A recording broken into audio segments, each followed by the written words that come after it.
Ek sterf met die verwagting om by Yahshua in te lewe. En daar is nie 'n hemel nie, en daar is nie Yahshua nie, en daar is nie 'n Jahwe nie. Weet jy wat, ek het niks gemis nie. Maar weet jy wat surprise het jy as jy doodgaan, en daar is 'n iemand, en daar is 'n Jahwe, en daar is 'n betroon, en daar is 'n hel. Pel, jy het 'n major probleem. Dis so gelag weg en ek lag sommer. Dis in 'n onordentlik wees ek nou hier soos 'n mal mens begin lag. Maar dis omtrent wat ek behoort te doen. Dis lagwekkend. Hierdie ouens maak die Bybel so kom. Jy kan nie vir iemand dit verduidelik nie. Hy moet die woorde onthou wat tevore gespreek is deur die apostels van Yahshua. Hoe het Henog geweet enigiets van apostels? Het Moses iets geweet van apostels? Niks. Dis iets wat Yahshua eers geskep het vir sy disippels, sy 12 disippels wat hy opgelei het, voordat hy in die hemel opgevaar het. Toe maak hy hulle apostels. Net so te loop, hulle was nie 12 apostels nie, hulle was 14.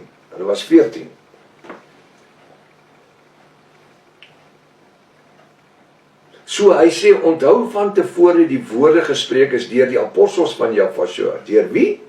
Die apostels van Yahshua. Wat het Henog met die apostels van Yahshua geweet? Niks. Let weer op die verdagmaking. Die tyd. Nou kom 'n stupid ou wat niks weet nie, en hy kom vat hierdie boek en hy lees dit en hy sê, ai, kyk hoe maklik is dit. Nou, Judas 1 vers 8, en dat hulle vir julle gesê, nou is dat hulle vir julle, wie is die hulle en wie is die julle? Dat hulle, dit is nou Judas, dit is nou Henog, vir julle, dit is nou die goddelooses wat om hom was, want dis hoe dit vir ons stelsel te lei, dat hulle vir julle gesê het, in die laaste tyd, sal daar spotters wees. In die laaste tyd, wat het Henog van die laaste tyd geweet? Hy het nie eens veel van die eerste tyd geweet nie. Hoe gaan hy iets weet van die laaste tyd? Hy het nie eens geweet, daar gaan 'n watervloed kom nie, wat vir hulle die laaste tyd sou gewees het. Dat hulle vir julle gesê het, in die laaste tyd sal daar spotters wees. Dit is om te wys dat daar was spotters gewees in die Henog se tyd, wat volgens hulle eie goddeloosheid en begeerlikhede wandel. Nee man, hierdie is wat Judas skryf oor wat in die tyd van Yahshua gebeur het. Maar die ouens, hierdie Albright en hierdie ander ouens, wil dit laat lyk asof Henog dit gesê het. Vers 9, jy sien, ek wil net sê, dis hoekom ek die hele hoofstuk hanteer. En nie net vers 14 nie. Ek sê altyd vir my studente, lees die vorige 10 versies, as iemand vir jou skrif gee, en jy is onseker, lees die vorige 10 versies voor dit, en die volgende 10 versies na dit. Of sommer die hoofstuk voor dit en die hoofstuk na dit, dan kry jy die hele prentjie van dit. Want ek kan soveel verwarring skep, deur net 'n versie te gebruik, om jou te oortuig, in plain Afrikaans, te convince.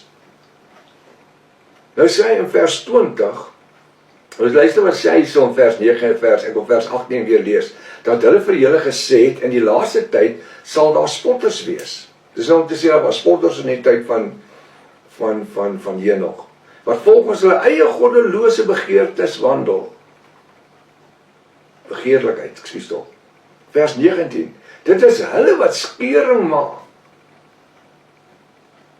Dis hulle, hierdie spotters, wat het Henog geweet van enige godsdienstige dogmatiek en leerstelling waar skeuring kon plaasgevind het? Dit is hulle wat skeuring maak.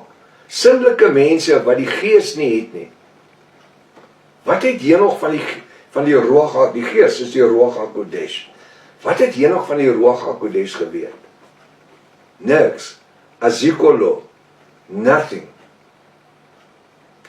Vers 20, maar julle geliefdes, moet julle opbou in julle allerheiligste geloof. Nou laat hulle dit lyk asof dit Henog is wat met hierdie goddelooses in sy tyd praat.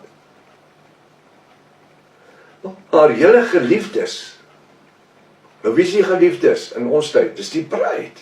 Want Judas was in die tyd van Jafashua, hy praat van die bruid van Jafashua. Hy praat niks van Henog se tyd nie, man. Verdagmaking, dis wat dit is. Maar julle geliefdes is die bruid van Jafashua. Moet julle self opbou in julle allerheiligste geloof. Wat se allerheiligste geloof het Henog gehad?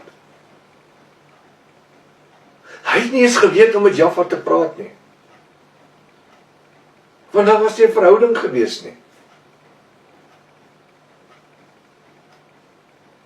Jaffa het begin verhouding bou toe hy met Abraham begin praat het. En Isak en Jakob en later met die profete praat.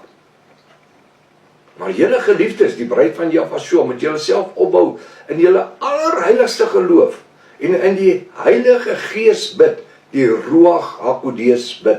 Wat weet Henog van om in die Ruach HaKodesh te bid? Hy het nie eens geweet daar is 'n Ruach HaKodesh nie.